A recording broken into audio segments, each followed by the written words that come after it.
Before we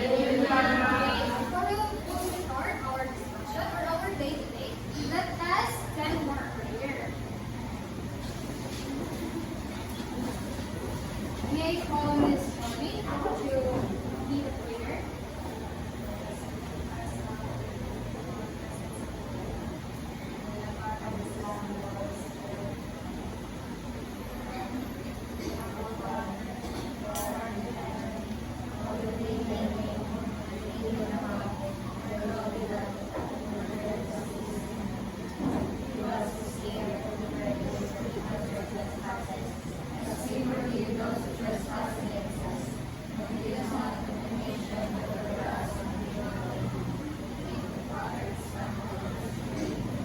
Okay, good evening everyone.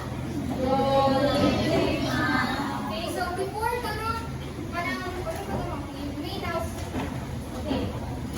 padayon, how was your day? Okay, Ra. Okay. So, before okay. However, the classroom is quite messy and a lot of trash is on the floor. So, may I request everyone to pick up those trashes, those lunches, under, right in front, in your back, or in your sides, to look for it and put it in your pocket. Later na naman siya ilagay. So, before tayo padayon sa ang lesson for today, let us have a short introduction of our teachers for today. So, as you can see, in our in the illustration, there is us. So, I am teacher Carlo Victoria and I am teacher Shaya. Yes, so for today, we are going to be your teachers. So, ato sa ilahon no, ang ato ang classroom rules. Oh, no, by the way, let us check your attendance first. So, in the following one, is there any absent? No. One? No, okay, very good. Now, let us proceed to our classroom rules. So, in our classroom rules, we only have 3. That is to read everyone. Stay quiet and listen attentively. Raise your hand to speak. Respect. Yes. So the most pinaka-importante natin na rule is to respect. If you have that respect towards your teacher, your classmates, or to anyone that is around you, you will respect them and have that kind of positiveness. You share your optimisticity to your surroundings or to the people around you. Sa tuwang classroom, kailangan kayo ni respect mo kahit kung kailangan may respeto sa teacher o sa inyong classmate, dili mo maglanas-lanas. You will stay silent and listen attentively.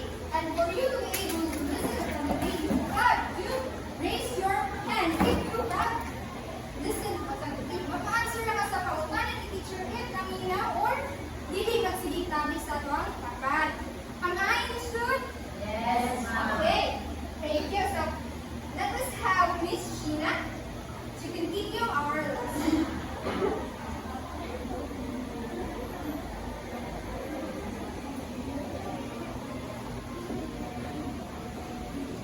Okay, this side.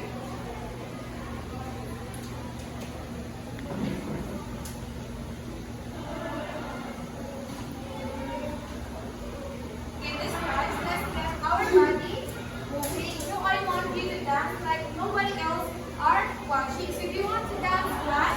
Yes, ma'am. Okay, let's all stand up and dance with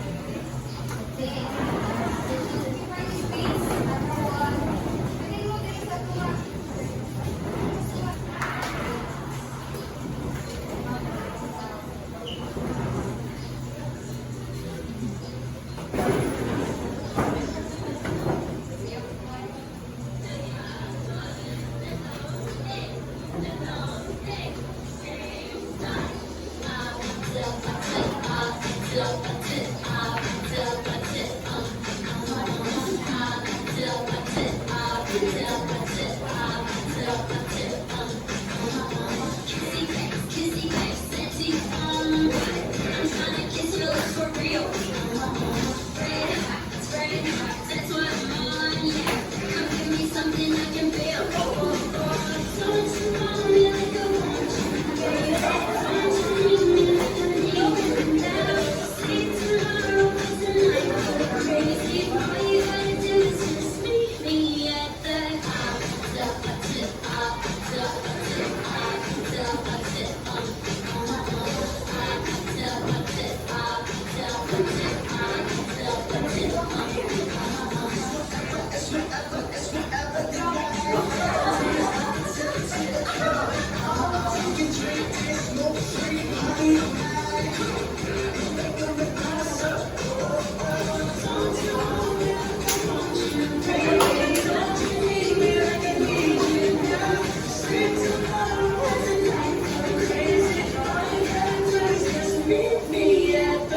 about a special system that is responsible for our breathing. So I have here a straw.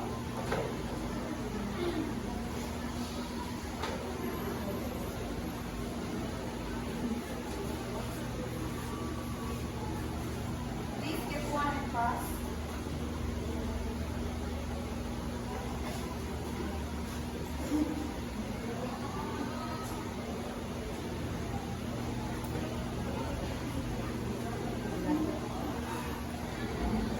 So everybody has a straw.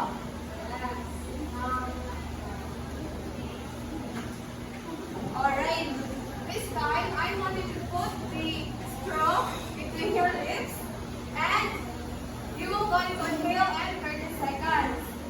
Am I understood? Okay, 4, 3, 2, 1. 1, 2, 3, 4. 11, 12, 13, 14.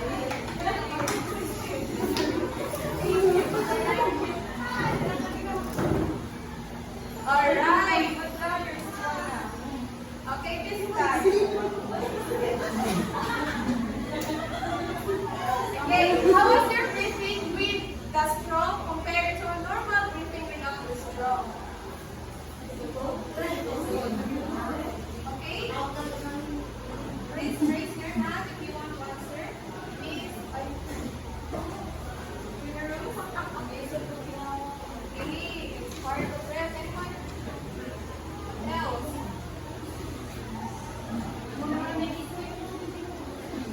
So, when you breathe with a straw, it's something na more strength sa imo ha, or flow.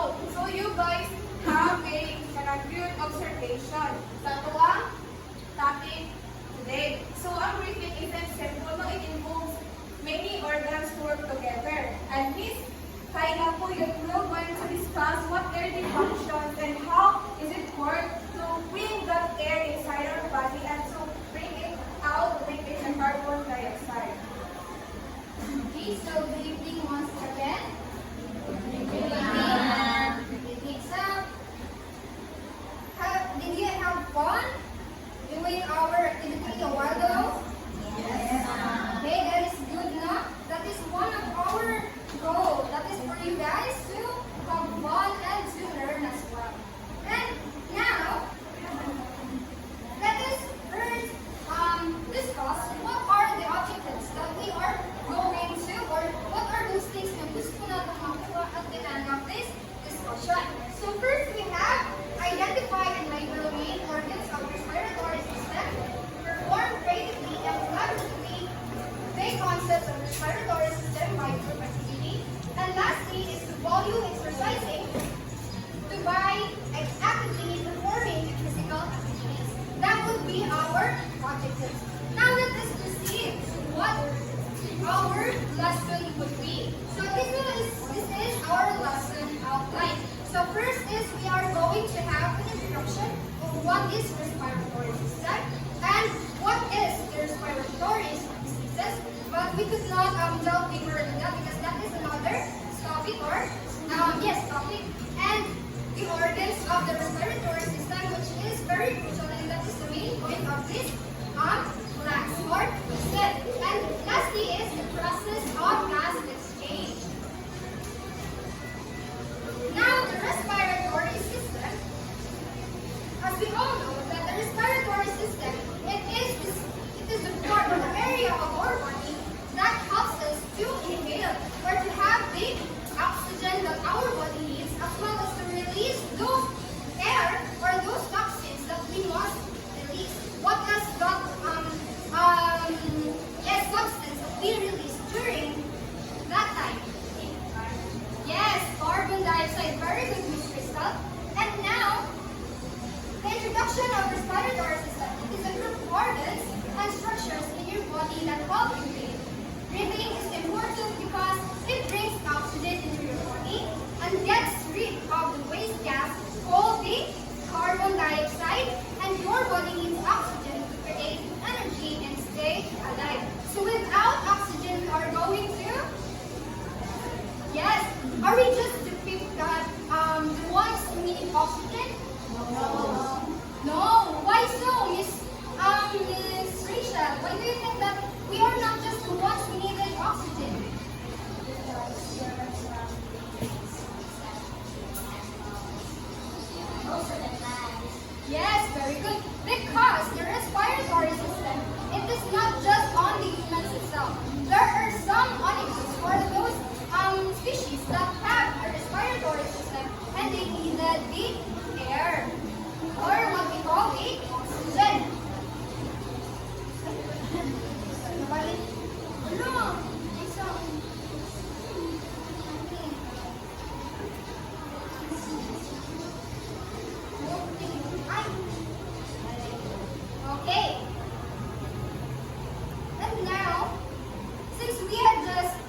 Okay.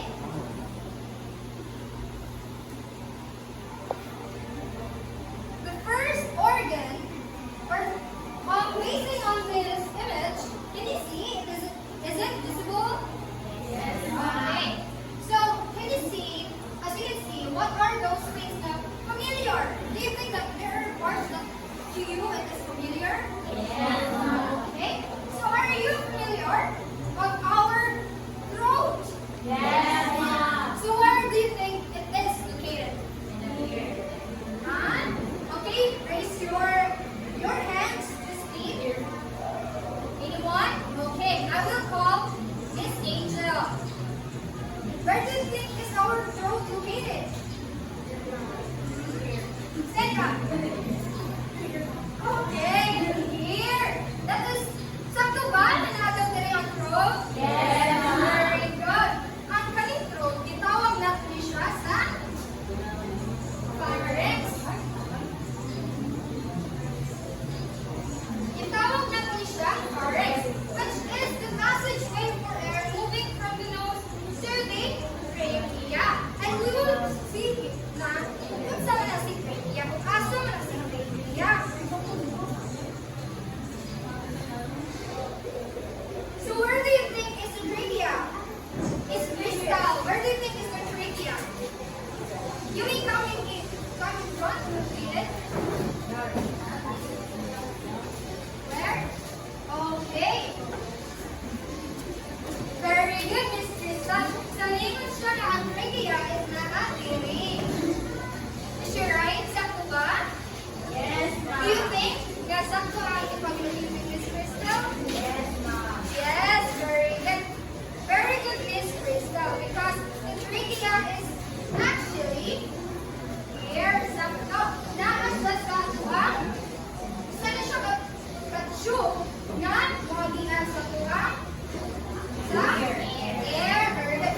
Which carries the air to the lungs. And now, let us have what is a lung. What is a lung? What is or where is the lung? Dali? Or nakakasal? Dili? Kani? Yes. Very good. So, if kanino siya? Sa tawag? Kung paano sila buka? Very good. Si lung o si? Ana. Nana siya ipa-partner si lungs. Kahit kung si lung ra, di mabuhi si lungs. Diba?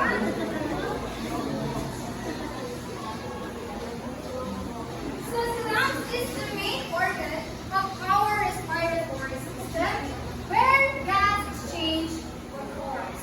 So ito na naman, ibawan ka rin. Gusto mo na ipamahagi, what are those processes involved in that gas exchange? But first, inside our lungs, there is something happening in there as well. And there is an organ as well sa lungs. Where in, mga dalasi?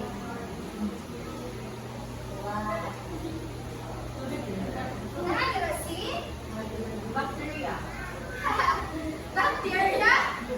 Really bacteria? It could be because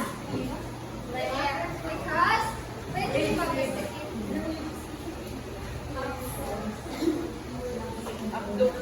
So this is the little veins or kanino magugmay na tube na naatris inside of the lung. It is called as the what do you call this? Okay, please read that one.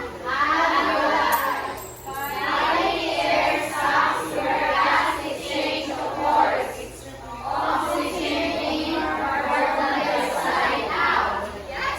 So, nasagot lang si Outline. Yes, this mga small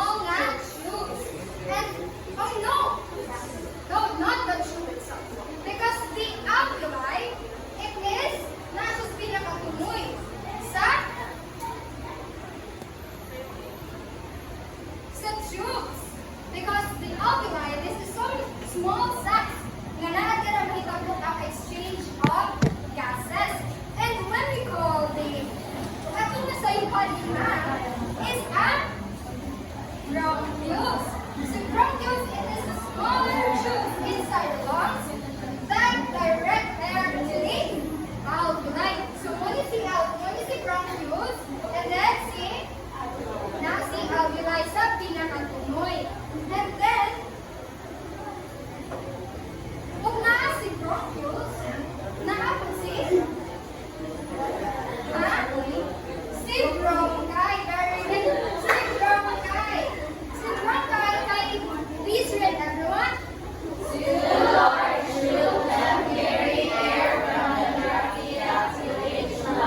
Okay. So, gikan sa trachea ang air, isunod siya sa tuha kagagmay na tubes. Kaya ang pinaka-large tube na is isa man ang pinaka-large na tube. Trachea, very good. And now, the most familiar one. Where do you think ang pinaka-familiar one na part? Nose. Do you think so? Very good. Nose. Or see? Nasal cavity. So this is kanang sa nose. Naan siya is small. Tatawa ko na tatawa ninyo ang ilang sa inyo. Naan mga obo. May mga tsalangot. Pero, ang atong nose, there is some hair, no? I-feel ko na kami. Pero, vertical naman ay hair, small hairs. Ang atong nose, inside our nose, excuse me. So, naman yung magagmay nga hair sa nose because it filters, very good, Miss Angel. It filters any dirt or any substance na musunod sa katuwang ilong or sa tuwang body. And fourthly, na to si pharynx na to si larynx, very good. And si larynx, it contains it is called as the voice box of our body. It is the part of our body that is responsible for releasing or producing sounds or the voice we make itself. And it says vocal cords and helps with sound production. Siya ang alright, so any questions? I know. Any questions? Not questions pali ay. Naatag pinakalas na part, and where do you think it would be? Aso na ang pinakalas part sa respiratory area.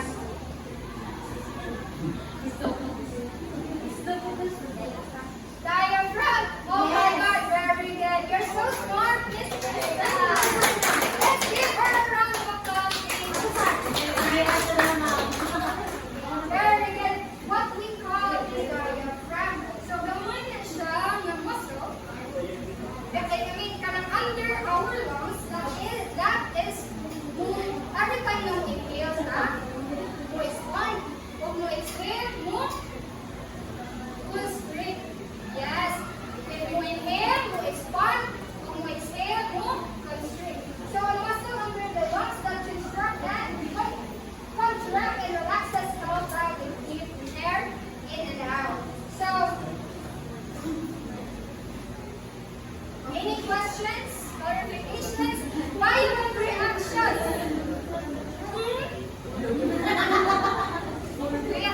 Okay, if you didn't have any questions, I will ask the question to Miss Charmaine. What do you think is the main organ of the respiratory system?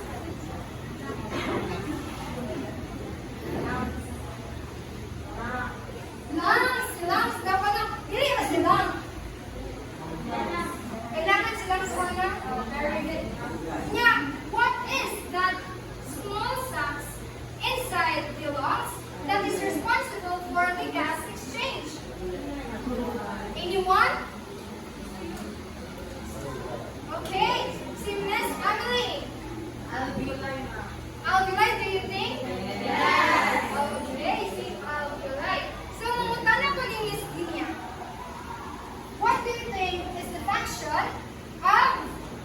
the larynx. What is the function of larynx? Contains vocal cords. Contains vocal cords that help us or produce sound. Very good. So now that we are done with our lesson, let us have or let us assess if paano ba locate or label sa mga parts sa respiratory system. Now, this will be the group 1, group 2, group 3. I will be providing you the materials.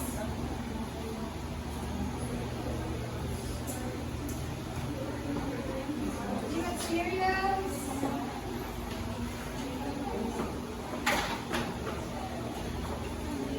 And before download to sa mga kauban, let us first read the instructions. Everyone?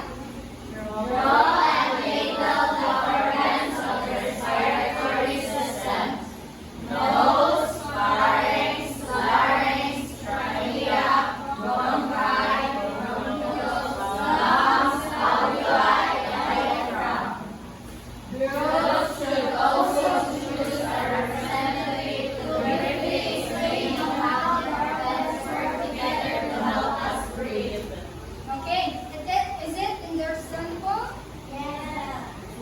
Do you think we need any explanation from teacher? Okay, ako na lang explain. So, what we are going to do, I have distributed a manila paper as well as a highlighter or a pen. And by that, you are going to use that to draw and label the organs. And the next thing that you are going to do after you have drawn and labeled it, you are going to choose a representative or a group member that will explain and will locate those parts of the respiratory system. Am I clear? Okay, I am giving you 10 minutes to finish the activity. Okay, very good, class. That is so impressive. Let us give ourselves a may clap na. Diba? Balik ka sa akong nangin ka ng darap. Naingon ko mong clap na? Wala pa, diba? Oh, you are not listening to teacher. You are just doing whatever you want. You imposes stress. Charing. I'm just kidding. Anyways, let us give ourselves a round of applause.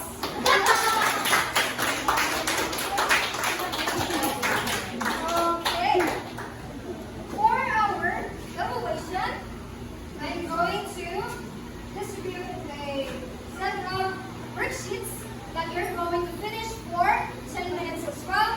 And after that 10 minutes, you're going to pass these papers onwards. Am I clear? Yes. Okay.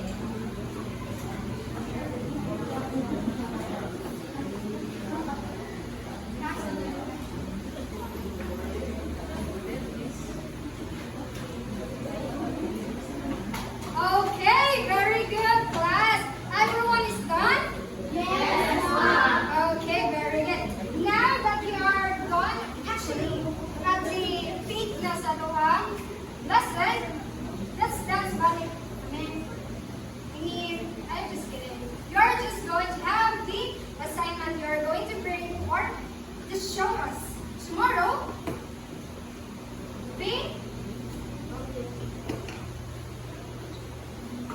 Your 6-up video wherein you are going to have a 1-minute routine on how to keep your respiratory system healthy. Am I clear? Yes. Okay, baligon na ko. Kinsa ay isa yung haton? TikTok. Saan ba na sa TikTok? Ha? Pag-tingog. Video. Very good. So,